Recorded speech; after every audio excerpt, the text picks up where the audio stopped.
Kasama ko si Jillian, di ba, nung sa Agimat, yung bata.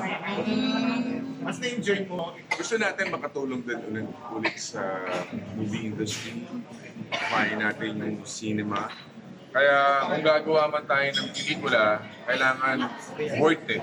At kakausapin ko yung mga theater owners kung pwede ibaba ng kaunti ang bayad sa cinema. Yun, mag-experiment kami. Pero pag-aaralan muna namin.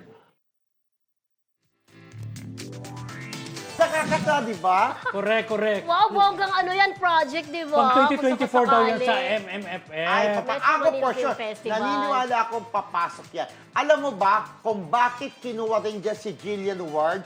Dahil sikat na sikat siya ngayon because yung abot kamay ang pangarap, Ang di ba? taas ng ratings Oo. ng friendship. Sobrang tumagal na rin sa area, di ba? Oo. Andyan Bongga. nakabalik talaga si Jillian, sikat na sikat siya Rater si ngayon. Gillian and Fairness. Oo, rater Kaya siya pagkain talaga. na niyan, kinuha siya, pinasa sa pelikula. Malaking tulong na makapasok sa Metro Manila Film Festival 2024, di Oo, ba? niluluto So, nila. ang tentative And title that's the is... friend. Ang lagot ka sa tatay ko, tama? Oo, Yan. parang may Parang pagkakahawig. Inspired siya. Oo. Isusumbong kita sa tatay ko. Judy Ann Judy FPJ. Ann Judy Ann FPJ, di ba? Oo. Yan. Parang swak na project At for congrats yan. pala, anong Sunday, ni-reveal din yung maging apo nila kay Jolo Revilla. Ay, Ay, bongga. ano yung ano? Babae. Girl. babae. O parang gusto natin maging anak din kahapon, di ba, babae. Gusto natin maging anak ni Maine Mendoza. Men Mendoza at Arjo. At